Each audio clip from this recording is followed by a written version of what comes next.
My name is Louise Ann Noath. I am known as Land Speed Louise. And the reason I'm up here is that my game for the past 25 years has been in land speed racing out of the Bonneville Salt Flats. This particular book is my latest, and it deals with all the women who have gone out there.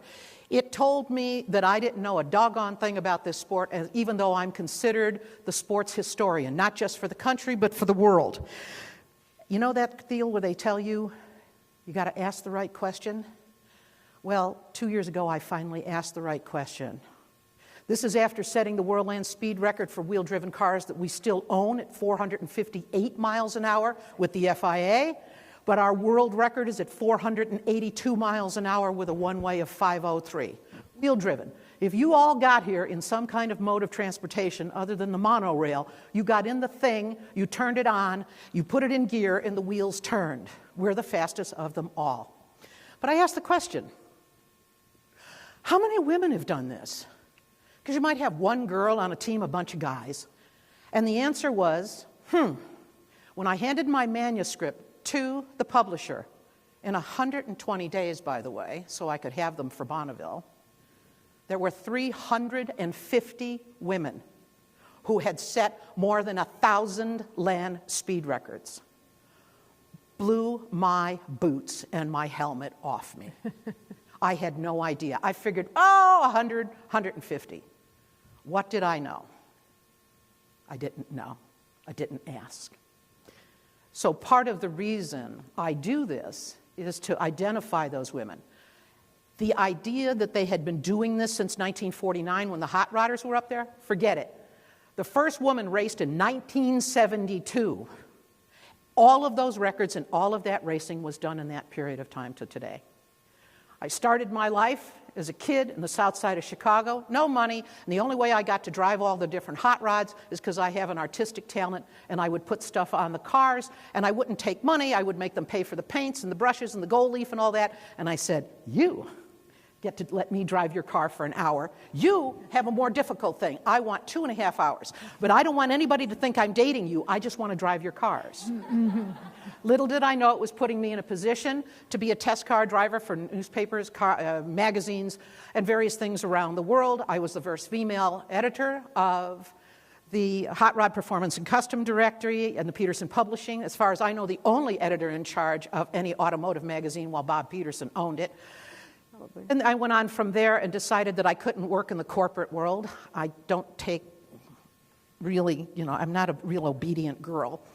So I went off to do other things, and I founded Land Speed Productions. I have covered every type of motorsport on the planet other than swamp buggy racing, and I would like to do that. But everything, whether it be open wheel, closed course, motorcycle, I have covered that in one way or another over the years. If I don't do it now, it's because I really don't care much about it. About the only thing I can tell you I'm ignorant of, and I hope to go to my grave that way, is I'm not a stock car person. There's only so much you can put in your head, okay? Yeah. This is my new book, but this is not my message. Oh, I'm doing this. All right, my message is to get rid of this. This is the message to you girls. This is from my friends at JPL. Y'all just think about, they launched the Hubble, the James Webb, the mission to Mars, the solar thing. Do you know that JPL monitors, and they're monitoring right now and 24/7, 365, hundreds of satellites and things that are all around the universe and the galaxy? They have download links going, they have uploads, they're sending messages and they're bringing them down. They keep track of their kids out there in space and what they're doing so that things can be done better for all of us here. That's the reason we have these ladies here with us today. Because together, and only together, ladies, not being catfighty, can we raise each other up. We have to work together. I can't say, I'm just so much better. I have a faster record than Michelle Della Penna or her father ever did at Indy. Right. But you also do. But, and she might just, Beth Peretta might own an IndyCar team, but she's never gone as fast as we have. Or, Destiny, she's only got 2 wheels, I've got 4. Now that's cat nasty. I will tell you instead that Michelle Della Penna, who grew up in IndyCar racing with her dad, decided that even after raising 3 sons, that girls didn't have a real spot. They didn't have that opportunity to see that this was possible for them. Not at 16 or 17, but at 5. Junior dragster. Go ask Erica Enders about what happened when she was a kid, how that empowered her to go to now, I think, it's 5 national champions? Yes. Just recent 5? Yeah, okay. And she decided that she needed to do that for the girls in this country. I'm going to let her tell you about that. That's not my place. But Destiny, 2-wheel. I ride a bike. I could never do what she does. And they said, well, she's going to be part of the panel. I said, really? I looked her up. Stand up, darling.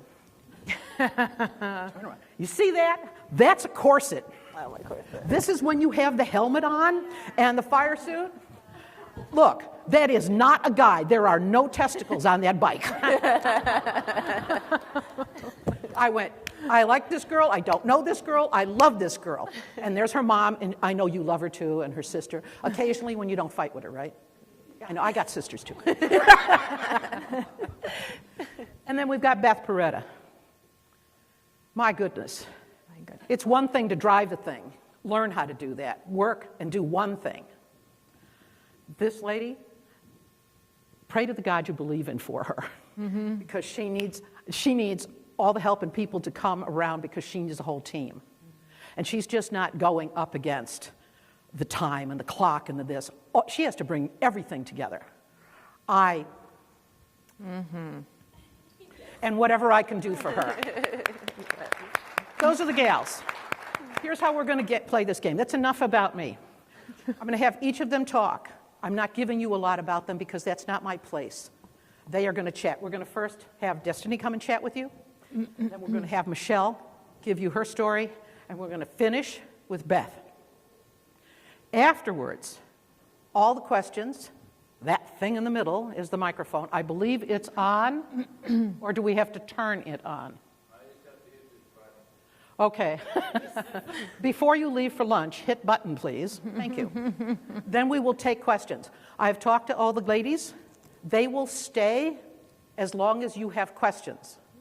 For those of you in the audience that may not want to get up and be in the front of everybody with all the lights, that's okay. When it's all said and done, we will stay as long as you have questions. We will have your answers, and we will talk to you afterwards. That is our promise to you, to answer those questions if you don't want to ask them in front of everybody else. Fair enough? All right. With that, darling, Destiny Spurlock, please take it over. Hi, everybody. Thank you so much. So a little bit about myself. My name is Destiny Spurlock. As she said, I race motorcycles professionally. I've been doing it since I was 16 years old. I'm now 30, so you can kind of do the math there. I'm going to start from the very beginning. At 4 years old, it started there. I was in the kitchen with my mom, and my mom told me, she said, Destiny, never be that kid that sat in the back of the classroom and said, hey, I wish I would have volunteered. I wish I would have raised my hand. I wish I would have, stepped up to do what I really wanted to do. So when she first told me that, I said, you know what? I'm going to do exactly that. So I played football in middle school and high school. But even before then, I wasn't the girl that played with Barbies. I wanted like the Matchbox cars and, Power Rangers. I wanted to be a Power Ranger, so I was never that girly girl type of girl. But to me, that was normal. Other people thought it was weird, but whatever. I'm like, this is just me. This is who I am. So then I got to middle school. I said, Mom, I think I want to play football. She's like, you want to play football? I'm like, yeah. She's like, all right, go for it. I'm like, cool, let's go. Let's do it. So I went to the tryouts. I tried out first day, tried out second day. Third and final day, the coaches said, we need to speak to your mom. I'm like, okay, you can speak to her. So my mom, the coaches, and myself go into this room. They're like, ma'am, so why does your daughter want to play football? Like, does she like girls or something? My mom's like, What does that have to do with anything? Even if she did, like, what does that have to do with anything? My mom's like, look, this is what she wants to do. What is the problem? They're like, well, we've never had a girl to try out, but we can't deny her because it's not in the rule book. So your daughter made the team. So she's like, okay, great, cool. I still to this day don't understand what that conversation was for, but whatever. Needless to say, I made the team. So then comes high school. I'm like, Mom, I'm gonna try for high school football. She's like, what? Okay, let's do it. Made the team. So I've always been into a lot of like male-dominated fields. And then from there, I started racing motorcycles. But then I said, Mom, I think I want to do something else. She's like, what now, Destiny? Like, you're always trying something. What now? I'm like, I think I want to drive 18-wheelers. So now I also drive 18-wheelers, another male-dominated field, but I love it. But to tell you a little bit more about my motorcycle history, my goddad, he's the one who got me into racing. But I started riding on the back of the motorcycle with my mom and dad at 3. So I've always had that need for speed, like, let's go. I still remember being on the back of the bike with my dad. And when we would go home, it's a little windy road. And I would say, hit it, Dad. And I'll tuck it. He'll tap me on the leg. He's like, tuck. So I'll tuck, and we'll just go flying down the road. So to fast forward, once I turned 12 and went to the racetrack with my goddad, I was like, these motorcycles are fast. They're loud. Like, I want to get on one of these. So fast forward again, turned 16 years old. My mom bought me my first motorcycle, not a first car, but a first motorcycle. And I got on that thing. It was a 2006 Gixxer 750. Yes. 750. 750 was my first bike, but that's not what I learned on. I learned on a Kawasaki ZX-10. Right, I did this like totally backwards, right? Like you would think I would have gotten on like a 4-wheeler dirt bike. No, like balls to the wall, straight to the fastest thing possible, let's do it. So I literally learned how to ride a bike in 2 hours. I learned how to race maybe in less than a day. Wow. On my little Gixxer 750, and I got on that thing. I was only going 11 seconds in a quarter mile at like 140 mile an hour or something like that. And then I got upgraded. So once I left that, 2 months later, BMW motorcycles, they came out with the S1000. And I fell in love with this thing. I'm not sure if you all know who Brock Performance is, but he makes a lot of aftermarket parts like pipes, exhaust pipes, and dog bones, and a bunch of other things. He had the BMW motorcycle, and he was doing exhibition runs on it. So it was 3 veteran racers that he had on it. Well, I told a really good friend of mine, who I'll call my uncle, Ricky Gatson. I said, Uncle, I want to get on that bike. Mind you, I've only been racing for 2 months on a Gixxer 750, right? He's like, you sure? I'm like, yeah, I can handle it. So Brock's was like, I don't know. This little 18-year-old girl never raced. Like, you gonna put her on 1,000? My uncle said, yeah, go ahead, do it. I got on that bike, y'all. I set the record on that bike on the 3rd pass. I beat out all the other veterans, and it was just the coolest thing ever. So from then, thank you. Thank you. So from then, I became an ambassador for BMW, which is so awesome. And then it just grew from there. So after I got done with that, my mom got me my own BMW S1000. I raced that for about 4 years. Now to fast forward, now I race a big tire wheelie bar Pro Mod motorcycle. I will show you a picture of it in a second if you want to get that for me. So now I currently race that. It's completely different from your regular street bike that you see. This thing has a super long wheelie bar on it, a big flat slick car tire that's on it, and this thing is badass, guys. I only race it in the quarter mile. So in drag racing, you have 2 types. You have a full quarter mile, and then you have 1/8 of a mile, which is pretty much cut in half. And right now on that motorcycle, I race 1/8 mile, and I race in this class called 460. So you have to go as close as to 4.6 seconds without going too fast. If you go too fast, you lose. It's kind of weird, Wow. right? That's nice. Yeah, so it's not bracket racing. Bracket racing is like you tell them, hey, I'm gonna go 10 seconds. And of course, I mean, it's kind of like it. You can't break out, but you have to go as close as to it. But it's a heads up class. Bracket racing, you kind of allow some faster bikes to go later than you. But index racing, you both go at the same time, and you both have to get as close to the index. So right now, I'm currently number 1 in points. In that class, we came from dead last. The first 2 races of the year, I lost. It was terrible. It was really bad, but it's cool. Because now we're kicking butt, and we have one more race in November in the Man Cup Series in Valdosta, Georgia. So hopefully, guys, we can lock it up and go from there. But I just love racing. I love helping people. I love for young girls and guys to come up to me and say, hey, I want to race. What can I do? So I just tell them, go to your local racetrack and take your time. Find the test and tune days. A lot of people think you have to have all this money and you have to have this big setup, trailers and all that. You don't need any of that, honestly. If you can ride the thing to the track, just go. Take your time. Don't listen to a lot of people because people are going to tell you all these things. That was my biggest thing when I first started. They're like, I have somebody's like, yeah, just twist the throttle, go. No, I'm going to be on my neck. You know, so I just did a lot of YouTubing and watching other people at the racetrack. But that's a little bit about me and who I am. I love what I do. I love to see everybody come up. And my ultimate goal is NHRA Pro Stock Motorcycle. So this weekend, we actually unveiled my new bike, which is a Pro Stock motorcycle at the African American Racers Association booth in the North End. And that's my baby.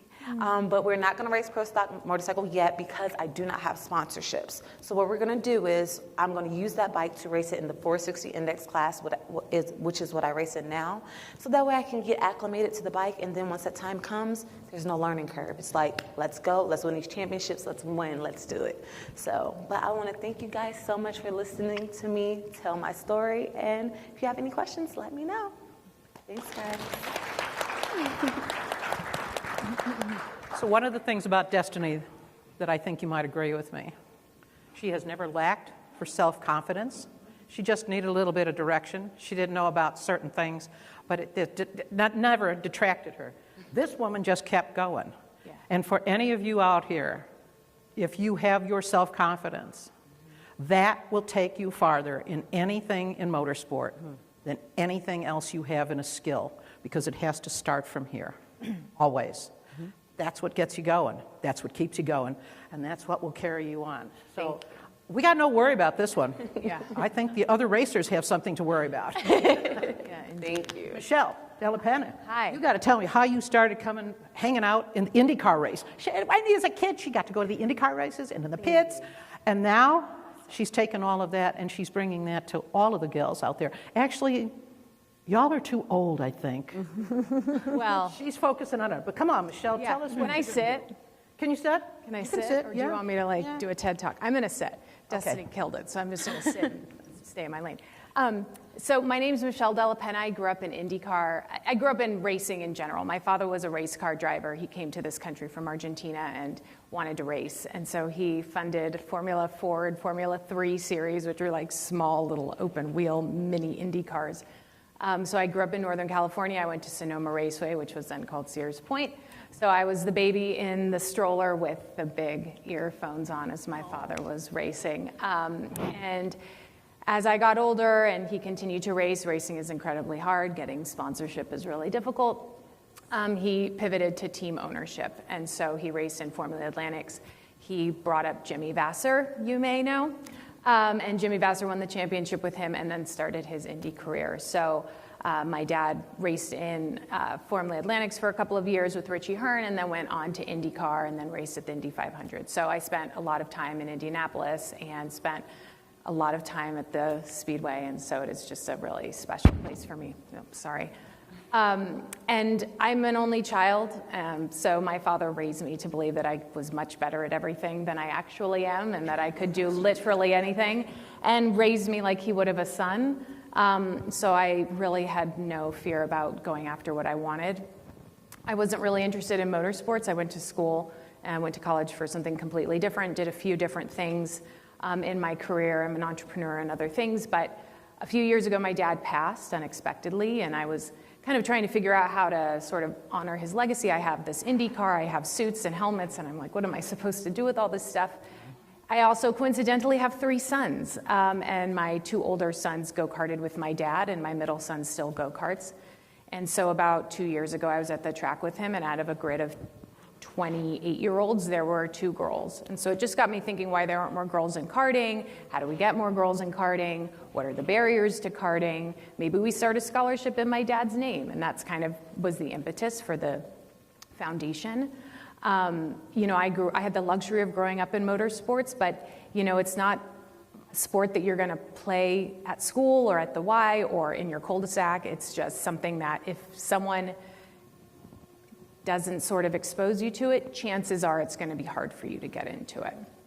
And then not to mention that it can be costly, it's very time consuming. So for parents and other adults, it's hard to support a child in that. And I thought, well, maybe we could put the infrastructure in there to sort of like find these young girls and give them a scholarship into karting so that all of that's underwritten. And then as I started reaching out to everybody that I grew up knowing, they said, well, that's really great, and also there's just not a lot of women in motorsports in general, like mechanics, pit crew, engineers, there's just hugely underrepresented, and particularly women of color. So I thought, well, let's take this scholarship idea and then sort of extrapolate it into a full-fledged foundation. So about a year and a half ago, we started the Della Penna Next Gen Foundation, and the aim is just exposing young girls to motorsports initiatives. So it's everything from go-karting all the way to all the STEM components, all the careers in motorsports that you could possibly have. So we have these sort of initiatives, these sort of exposure events where we bring young girls out to the track and we give them like a full day and a full VIP day at the track. We did it at Laguna Seca, was our pilot event. We brought a girl scout troop out of Oakland, and we brought them out there, and we had my dad's old Indy car, and we had suits and helmets for them to try on. They met Kara Adams from Firestone. They went to the Andretti team, Vassar team, Herta, and they walked around, and they got to meet all these amazing people, and they got to hold like really expensive steering wheels and like blew their minds. And it was something that they'd never seen before, right? So that's sort of like the first phase of what we do. And then the next phase is these sort of fellowships where we have women like Beth Peretta and other amazing women who will have a young girl shadow them for a week, and they get to see what women in motorsports do. So it could be a team owner, it could be an engineer, it could be a driver, and they get to sort of see where they might fit in motorsports.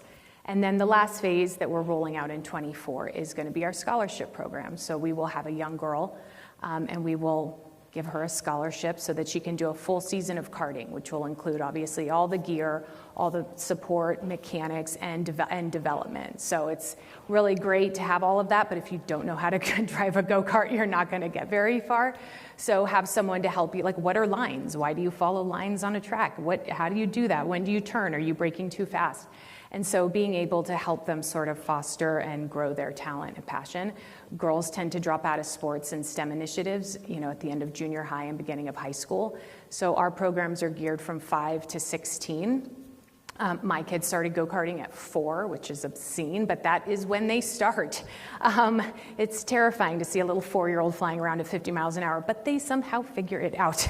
So, I love racing. It is just, this whole foundation is a love letter to my dad. I just love this sport, and I'm so invigorated by it, and I just want to see it more accurately represent the world that we live in, which is to say more women and more color. So if we can do anything to sort of provide opportunity and then shuttle these young girls into the hands of people who can give them that opportunity, that's really what we're all about. Everybody at the top really wants change, but not everybody's willing to do the work at like 5, 6, 7 years old to get these young women involved and invested. So that's what we're all about, and I'm just honored to be here, and I'm happy people keep showing up. I will just say one thing. We have an advisory council, we have an industry council with Beth and Lynn St. James, which just makes me just go out of my mind because I grew up with Lynn. She was racing with my dad, so the fact that she answers my calls and Beth answers my calls blows my mind.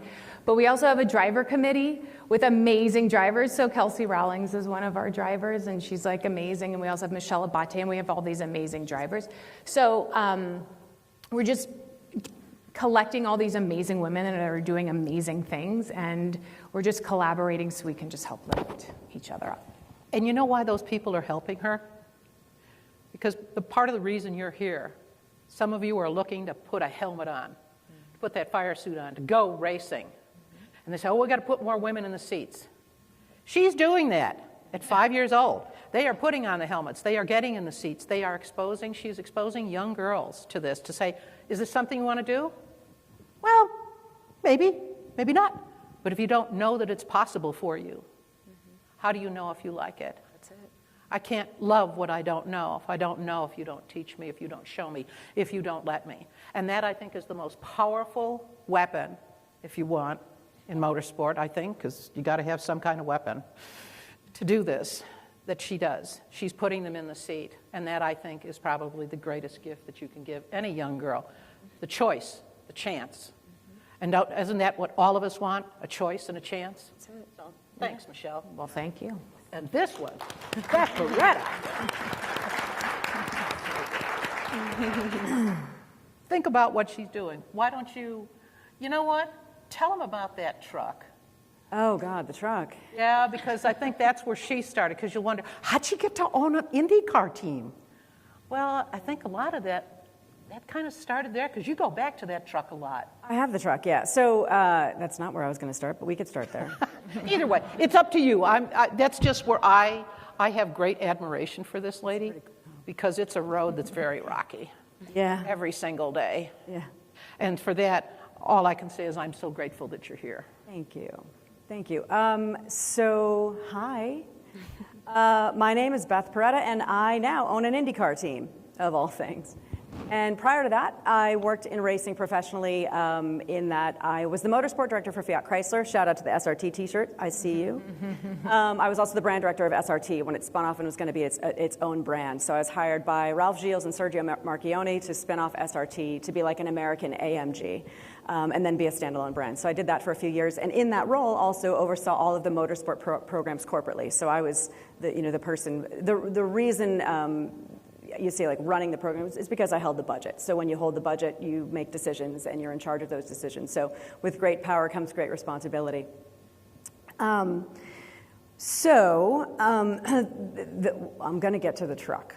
But it's your show, not mine. Sorry. No. So there's this story about a truck that's very significant in my life.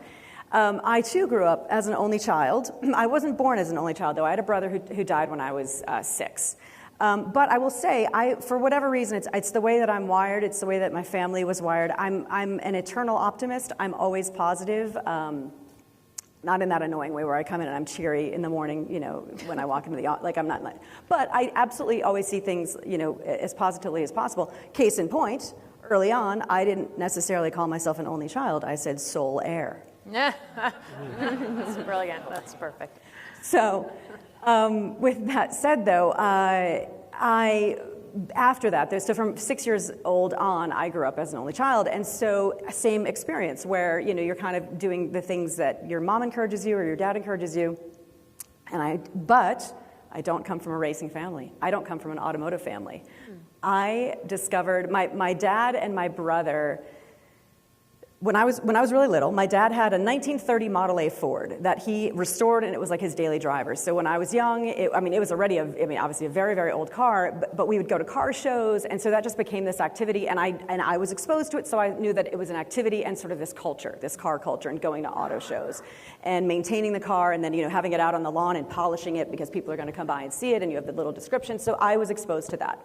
Then, when my brother was about 14, he asked my dad, so my brother and I were 11 years apart, so I was like 3 years old, maybe at this point 3 or 4 years old. My brother said, hey, wouldn't it be great if we could restore an old truck, and then when I turn 16 and I get my license, like it could be mine. And my dad said, yeah, that's a great idea, what a great activity. So they researched Hemming, literally Hemmings Motor News, looking for what they decided they wanted a 1952 Ford F1. They find one, they find another one for parts. These things then come to the house. They're in the detached garage, which then becomes, like this hub of activity of, stripping the truck parts, cleaning grease off of things. And I was now, again, 3, 4, 5 years old. I would wander into the garage. It was like, again, nights and weekends, right? Because my father works full time, my brother's in school, so it's just the project. And my father was not a gearhead. It was more about historic preservation. So things like the engine rebuild get sent out, sent away, but everything else was, just sort of dismantling and then putting everything back together. But as a 4-year-old, I would wander in, 3-year-old, 4-year-old wander in, and instead of shooing me away, they would hand me a part to clean grease off of. I love it. And those are moments of deliberate inclusion, Yes. if you want to label it. But that's what that is. Not every father does that, but I did. Now, the elephant in the room was my brother was sick with leukemia, so we knew that, and we're precious about it. So everything was just a little bit more magnified. So fast forward to working on the truck, and obviously, if you've ever done one of these projects, you know that because you have a truck and then a donor truck, it's 4 axles, it's twice of everything that you're stepping over, climbing over, and. Ultimately, my brother died before the truck was finished. So he died when he was 17, and I was 6. I was in 1st grade. He was a senior in high school, and he passed away. And I will say, though, he did get his driver's license, but the truck was still, it was still underway. So we wound up, my father didn't touch the truck for about 10 years. Couldn't. Anytime he'd open a box, look at the parts, he'd see things in my brother's handwriting, and he couldn't do it. So it was literally 10 years. I go off to college. And my mom made a comment like, what are we going to do? We've been stepping over these truck parts for 10 years. What should we do? Should we get rid of it? And my dad said, no, I'm going to restore it because that was the goal. And so, as you can imagine, he had to start from scratch because it had been sitting there for so long. So he did. Took him 2 years. He restored it. And so I go off to college. I get a degree in broadcasting and film because I wanted to be a television writer, obviously. Here, look at me where I am. So I do that. I then go to grad school. And the entire time, I will say, so after my brother died, I started reading car magazines. It's a thing that a lot of surviving siblings do. It was a way to have a dialogue with my dad. That was what my dad did with my brother. So I wanted to take up that slack. So I was reading car magazine. I was watching racing on TV. Anytime I saw racing on TV, I just, whatever it was, F1, IndyCar, NASCAR, genuinely, with all due, NASCAR.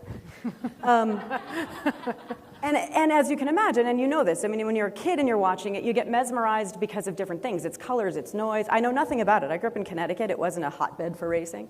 But then as I started to get older, I'd beg my parents to bring me to the track at Lime Rock or whatever, and I did, and they would indulge that. But it was I never considered it to be a career path for me. Neither of my parents were engineers.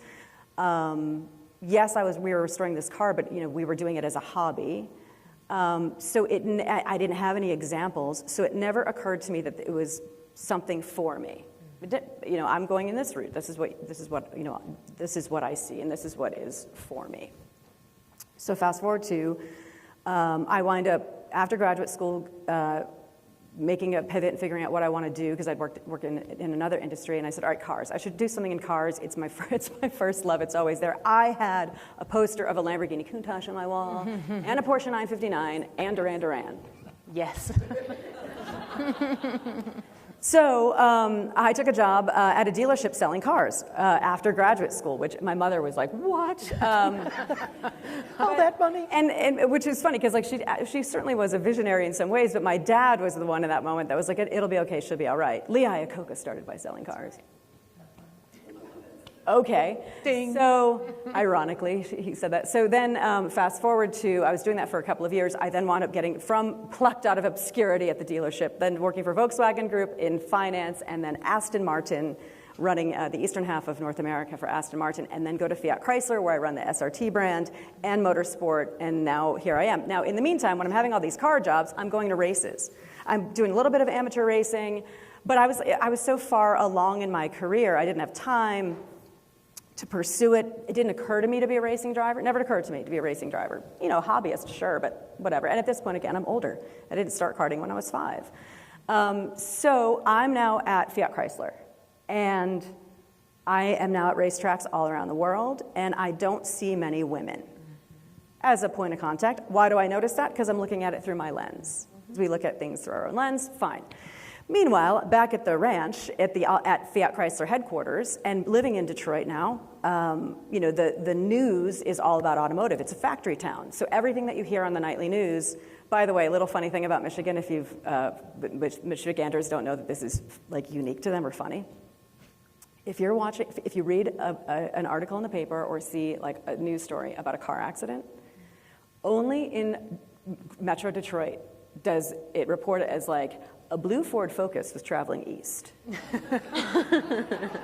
Thank you for laughing at that, because anyone in Michigan would be like, I don't get it. The rest of the world is like, a blue car, we think it was a car. Yeah. It could have, Vehicle. a vehicle of some description, and then was hit by a Cadillac Escalade, SBN, whatever, with, caramel macchiato trim. Like, geez, seriously, is everybody okay? I don't care. But like in Detroit, right? It was lowered an inch, we think. We're not sure. But so anyway, in the news literally every day when I was living in Detroit, and I was living for 10 years working for car companies, everybody's lamenting the shortage of talent. There's a shortage of engineers. We're concerned because engineers are retiring at a faster rate than they're being backfilled. There were people being flown in from internationally for like 2-year assignments because we had to fly people in because there wasn't enough homegrown talent. So I'm hearing this belly aching in all these meetings. I also now am running these motorsport programs concurrently with my responsibilities of the brand. I know why car companies use racing. They use it to sell cars, but they also use it internally as a recruitment tool. Car companies always have, usually, if you're General Motors, if you're Ford, if you're Fiat Chrysler, if you're BMW, if you're Mercedes, your performance division people are also working on the racing. Right. Makes sense, right? Your AMG guys or girls are going to be working on your race programs. It's not going to be the people making the big GL, right? So what car companies were doing is they would take their best and brightest and put them on a rotation through the racing programs and cycle them out. So it's a wonderful experience. It's exciting. It's sexy when they're at the college fair. So that's how they were using it. I'm seeing it happening.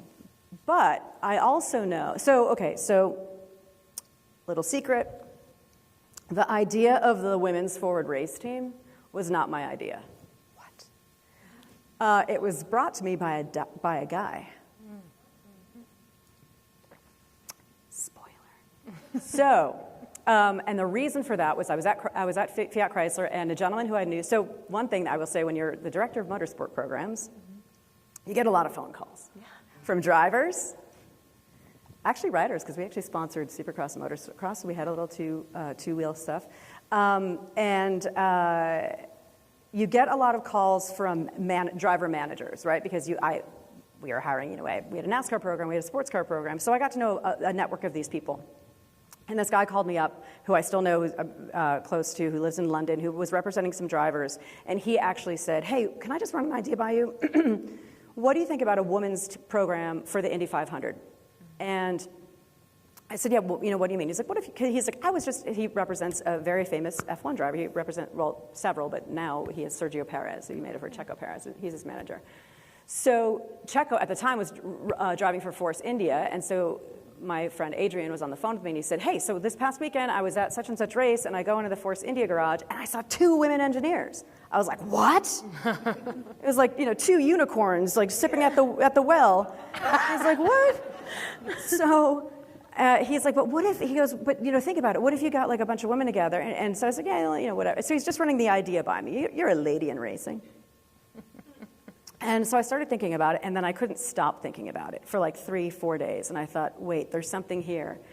We, as the car company, okay, we're using racing to attract attention. We're using it to, why don't we use it as a recruiting tool, like more broadly? Because, respectfully, if you're General Motors or Fiat Chrysler or Ford, you're going to college fairs. And that's where you're trying to get people from and trying to like entice them now.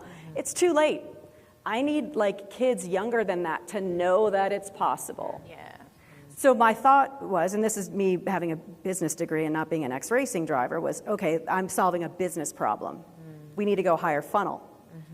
Started doing some research because I'm a dork and figure out that you can affect a kid's trajectory of what they want to be when they grow up between 10 and 12. Sweet spot. So what if we want to talk to 10 and 12-year-olds? Racing is something that's fun. It's like the spoonful of sugar. My team is not to create a bunch of racing mechanics. I want you to think it's interesting, pay attention in school, and go work for Boeing. I happen to have a race team. Now, that's the big, broad thing. Honestly, more micro than that, we all love racing. We love it. It's our life. If you look at my bookshelf, it's about people in racing, history of racing. I mean, I'm kind of a one-note. Fun at parties. The reason why I want to do this and why most of us are doing this, we want racing to survive for many years. We want to broaden the audience. So diversity is not a nice, cute thing to do. We need people to buy tickets. We need them to watch in the stands. We need them to watch from home on Peacock. And how do you do that? They need to know that it's for them. I mean, with all due, it can't be just like old white dudes racing. Nope. And it can't be, because that's not what the world is. So selfishly, I want more people to love it the way I do. So that's why I created the team. Now, but then it's also solving a business problem. So I decide, so two last things. I decide that I'm going to start this. So I say to my friend Adrian, great idea. A couple days later, I can't stop thinking about this. He's like, what if we work on it together? Boom, boom, boom. And 7 years later, I'm in the Indy 500. So I resigned from Fiat Chrysler and I start working on this. And it's funny because to your point about like what Louise said about you about the confidence, I was then so in it, right? And so somebody asked me a year ago, what made you think you could start an IndyCar team? And my actual answer is, it never occurred to me that I couldn't. There you go. Amen. Yep. That's it. That's it. Right? And one last thing I will say. So then last year, so we do that. We have this race team. We race this year, partial season. I'm now working on next year. But last year, I aligned with Lynn St. James to create this Women in Motorsport North America. And the idea is to have women working together. Again, I'm a business person, so it's that idea of like, let's link elbows, let's help each other, let's create this network. But I have to say that I wouldn't have gotten to even be on the grid last year without many different people who reached out, who offered advice, wanted to find out about my project, what can I do to help? And one of the people who called me was Michelle's dad. I'd never met him. And he called me, and he, like unsolicited, he's like, hi, this is John Della Penna. I heard that you're working on this thing. Like, tell me about it. I want to help. Because there are certain people in the business that understood the end game. We love it. We want it to survive. And so that's really, really kind of cool. So Women in Motorsport North America now is this alliance of just a network of women working in the business. We want more women to come in. We want them to know that they're welcome. We want them to have mentors and peers that they can talk about. And there is also a motorcycle world champion in the audience right now. Sitting back there, Steffi Bau, who is motocross. So she's dirt, but very, very fast world champion, and she is also in our committee because we need to expand more to two-wheel. We need to expand things like land speed, drag racing. The whole point is all disciplines of racing, all roles, all welcome. Yes. That's it. And you think about this. I'm a licensed pilot. I've flown many, many different things. I am also very talented when it comes to taking 150-foot gaff rig schooners and sailboats out in the blue water where you can't see the land for several days. I have driven every type of doggone car, but not a Countach. A Mira, though, a Mira. Through all of Mira's this, my favorite. I'm not trying to shine any buttons. What I'm trying to tell you is that through all of this, because I was a journalist, I had doors open because I had to write the story. I have never met a car, a truck, a motorcycle, an airplane, or a boat that operated differently because it was a girl or a boy driving it. Yeah. Everything, every machine, it responds to input. Good input, good response. Bad input, bad response. Over the wall. I counted 40 women out there when watching your faces. I think that these three ladies, in all of them, some of you, I want you to raise your hand if you did not find a little bit of yourself in at least one thing that they said. You see? You didn't. You did. I know. If you didn't find, if there was nothing for you here, if this is a waste of your time. It was asked in a difficult way. That's it. I don't think so, because what we wanted here is to humanize this. It's the same thing with the rest of them. So I think it's time for questions. Is the mic on? Yay. If you would like to get up and ask any of us a question, please do so. I think we're all ready to do that. Bingo. Hello, ladies. So my name is Heather Holler, and sorry, I'm really nervous. I have been working in motorsport for the last 7 years. I'm a freelance motorsport mechanic. I'm the first female mechanic for Subaru Rally Team USA. Worked for Dirtfish for 4 years. I'm also the first female race mechanic for Hyundai's WRC team. I just spent the last 2 years working in Germany. Been back in the U.S. for 2 months. Welcome back. Thank you. But I've noticed that there are a lot of push in motorsport for drivers, and no offense to the engineers, my friend Devin here, she's an engineer also. But what are we doing about getting the builders and the creators part of this? I was invited to work for X-Raid in Dakar, and they were asking me, do you know any other female mechanics?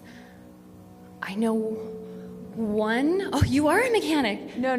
Okay, That's what she's doing. She's putting Right. Well, so Right. Right. She's not just doing the helmet. She's giving them the opportunity to expose them to the sport, and then they can see all that's there. Just like Beth, she's not a driver, and she tells you that. She's got an entire female team. Right. I don't yet. That's my problem, because there aren't enough women at the highest level. Right. So what we did is last year, for instance, we hired rookies, and some of them had some mechanical experience, and then they were matched up with men to kind of bring them up. But yeah, the problem is, I'd say within IndyCar there might be 2 mechanics, 3. Yeah. So the 2 things that I have cooking now are an alliance, it hasn't been announced yet, but an alliance with Tech Force Foundation, where they're trying to get people through Universal Technical Institute, so that then, because respectfully, a lot of people that even just get trained to be a technician, an automotive technician, don't know that being a race mechanic is available to them. Right, exactly. And that's right? basically how I started. I was a Subaru mechanic for 6 years, and that's Exactly. how I learned about rally racing. I was like, Correct. well, that's cool. Let's see if I can do it. Right, You know, can I why do not? that? And and also, to be honest, like when you're new in the career as a technician, and when you're younger, it's a little easier to have that job where you're on the road. Yeah. Where you can say, okay, I want to do this for 5 years or 10 years and work for a race team, because you are going all around, and your weekends are not at home, and you're missing birthdays and holidays, and nobody's had a Memorial Day if you've been in IndyCar ever. Right. Picnic, what's that? Race cars don't take holidays. No, exactly. So to that point, that is one of the ways to sort of formalize it, because exactly that, there aren't enough. I can, it's funny, because we even say this about drivers, but you're exactly right. The effort about getting women into racing for the past 30 years, any effort is about drivers. That's why I created what I'm doing, right? Right. Because we not, with all due to the drivers in the room, not everybody wants to be a driver. And so I am actually working with a woman sitting in the front seat, this blonde-haired lady here. This is Z. She's basically asked me to help her form a properly run motorsport team in Formula Drift. We just got accepted into Formula Drift, where apparently... And this woman's amazing. She literally sold her house to chase this dream. So she's homeless. So I have another question. So we need more of you, and let me know if you like an IndyCar schedule, because... Right. I mean, I'm open to anything, Okay. really, for the most part. But So this is the problem, that there aren't enough, and so it gets into a bidding war. Now, and I will say respectfully, and I say this as a PSA, The race, IndyCar and sports car are expanding so much right now. There is such a shortage of talent that we're actually trying to pull even people from Europe if we have to, because, which means then you're dealing with like trying to get visas and like the stuff that you did going the other direction, because there are more cars on the grid in IMSA and in SRO. SRO is expanding. You've got Indy Lights expanding. We desperately, regardless of gender, need mechanics. I recommend honestly looking in the US, because after living in Europe, I've found that any sort of automotive modification is like an act of God unless you have a big checkbook.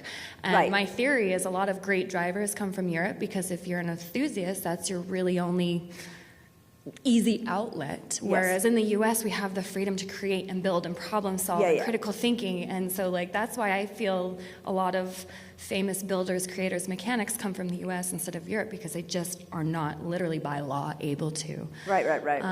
But as far as like helping with sponsorships, what is perhaps in your opinion the best way to put yourself forward to get sponsorships? Not to be all Glenn Ross, but always be selling. Talk to everybody. It is all who you know. It's networks. It's literally, and it's grueling. I was thinking about this when I was flying out here yesterday. I have been working on my team for 7 years nonstop. I don't talk to everybody that's sitting next to me on a plane, but many conversations have, and it's who do you meet and who does that person know? And it's a terrible way to have to live, because you are always thinking about it. It doesn't go away. It's nonstop. And I'm shocked that you don't have sponsors. I mean, that's ridiculous. We'll talk, but that's ridiculous to me. So I have a few, but I don't have the backing to get to the NHRA level. One of the things with sponsorship, because when I did this on the world level, you know you want money, because that's what you need, and you need parts sometimes. The trick with sponsorship that we found is to look for someone and find out what they need. The people with the money, what do they need?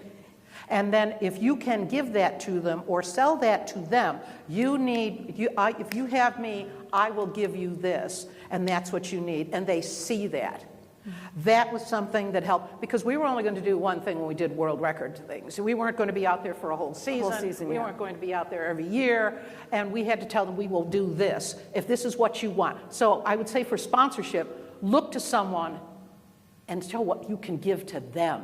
It has evolved. I mean, the three major things always of sponsorship was it's advertising, it's a rolling billboard, it's B2B, and it can be like the fan engagement or like the employee engagement, like you're giving away free tickets or you're using the hospitality, right? So it's a way to use the hospitality to leverage whatever their business is. It's either just a sticker on the side, Tide detergent, or B2B because the CEO of this company is going to maybe meet the CEO and put a deal together. And I do remember this years ago, like DHL and Snapple are in the paddock, and like, oh, who does your shipping? And oh, who does it? That's what happens. But as a race team, it has evolved, and you are now having to be a marketing company. Right. Okay. And you have to think of it that way, and you have to think of how I can help you build your brand. What's your story? It's not just like, it absolutely is not, like right now, like for the Laguna Seca race, we did 4 races this year. Laguna Seca, we had a sponsor for just that race called Turn On Green. They make chargers for EV vehicles. Not really on the nose for IndyCar, but let's figure it out. So then immediately when they come on board, and we also had a singing machine, which does like carpool karaoke, the microphone. That was a little bit more on the nose. But Turn On Green, we're going to be there. I then start thinking, okay, we're a Chevrolet team. Okay, can I call Chevrolet and get a Chevy Bolt on site? Because then so you start doing all that stuff. I do all of that. It has nothing to do with making my race car go faster. Okay. And you have to treat it as big as the other thing, unfortunately. So the old school race teams are not doing that well enough. One last question, sorry.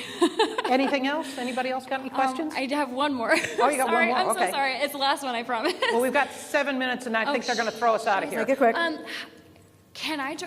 does someone join this panel? Because there's See me afterwards. Okay, perfect. Yeah. Easy peasy. Done. And Sorry, and guys. talk to us about also Women in Motorsport North America. 2 things. I also have things I'll give out if anybody wants. One of our sponsors is KiwiCo. If you're familiar with the toy crates, I've got discount coupons. But also tonight, I will get you. Let me look it up while we're talking. There's a Women in Motorsport North America casual meetup So anyone that's here tonight, it's from 5 to 7. It's a Mexican restaurant. I will get the name of it because I can't remember it right now.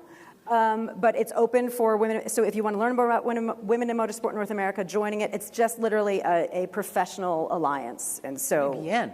happy to have you, or happy to have you come by tonight and learn more about, I mean, it's not that structured. It's more about we're still evolving. So feedback also welcome.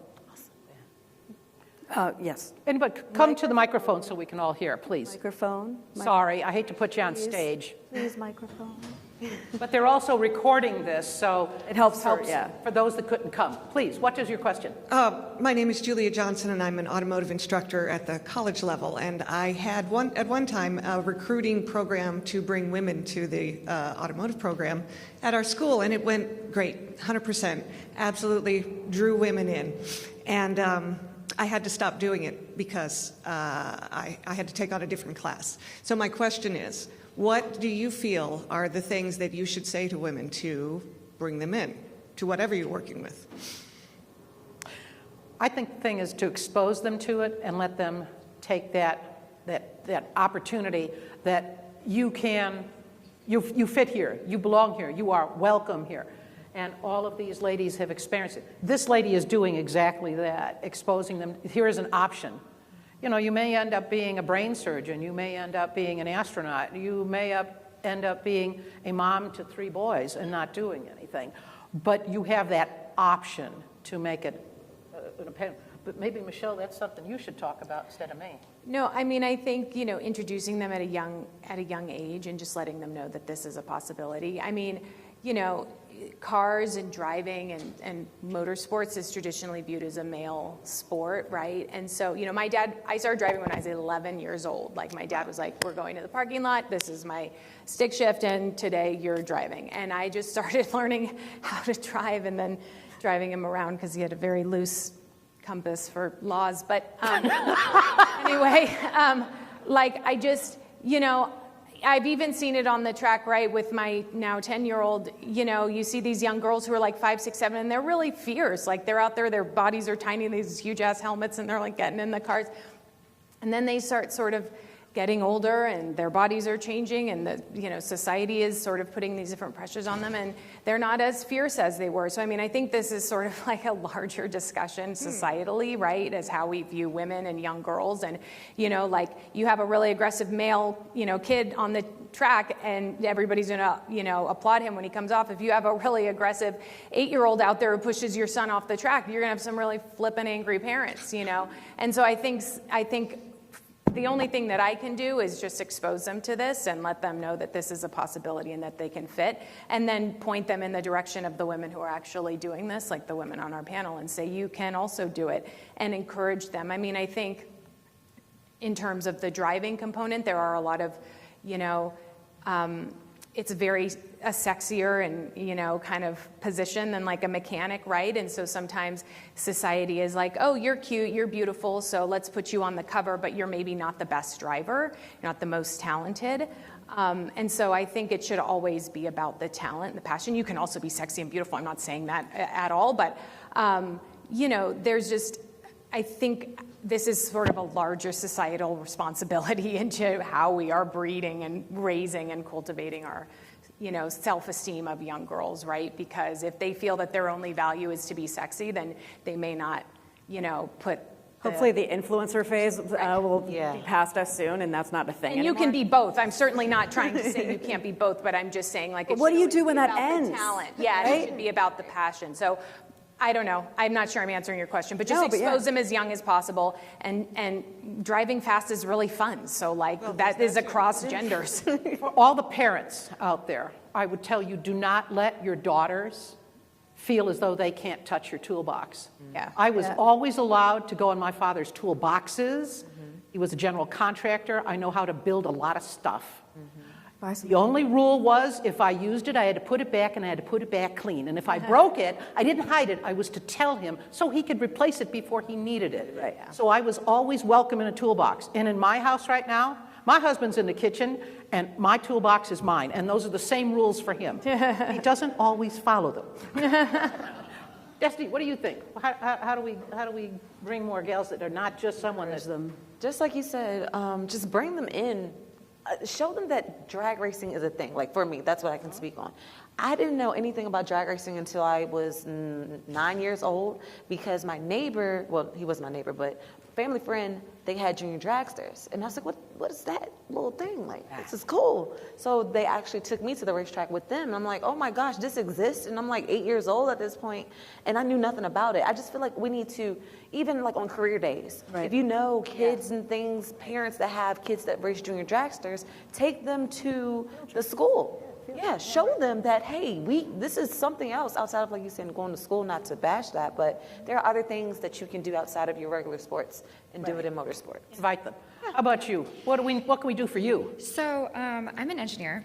I've always been obsessed with cars. Like my mom, she was a single parent. Speak a little closer to the mic. Okay. My mom, she was a single parent, so I didn't have like a dad that like taught me anything about cars. I just know they sounded amazing. And I was like, how do I make that? And so I started like doing CAD CAM and did design engineering, but I never like knew how to get into the race cars. So I started volunteering at like shops and things like that, got my associates first, and I was like, well, this does not pay the bills very well. So went back to school, started working at BMW manufacturing, like hoping that there would be like some kind of connection. And there kind of was, but as you get older, I'm turning 30 tomorrow.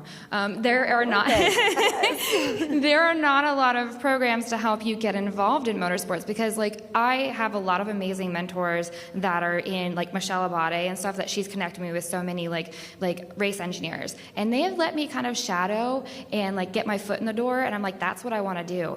But I'm not 18 anymore. I have bills. I can't just like walk away from everything and, you know, sell everything, you know, like, and it's been hard for me to find like a path there. Like I haven't gotten past anything other than doing like, yeah, we'll let you help do data, kid, and like kind of help me and stuff. But like I know there's a lot of programs for like younger women, and I help out with that too, and that's great. What about for the people that are older, that are trying to get into it? Because I have a lot of engineering experience, but trying to bridge that gap, like it's hard to find race teams to take a chance. Because one, I am the only chick. And I've been told they don't want to like have this uncomfortable situation. So I was like, oh. Listen, I can tell you everything can be solved, right? And you just have to show examples. This year, like I've got a co-ed team. We had to figure out like for them to, because race teams, the crew changes in the transporter. Yeah. We had to solve for that because, you know, and after a while, the ladies are wearing sports bras, they don't really care. Right. This year, I also had one of my mechanics was a nursing mom. She had a pump.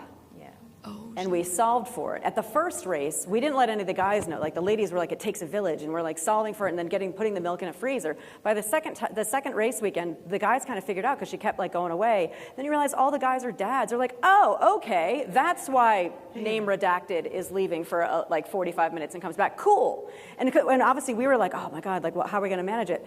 Everything's solvable. Right. But to that point, I know it's not easy to just, it's called a mid-career pivot. I've worked in 3 industries, totally get it. That's one thing we need to normalize, talking about that and pivoting. And it is building your network. Always be building your network.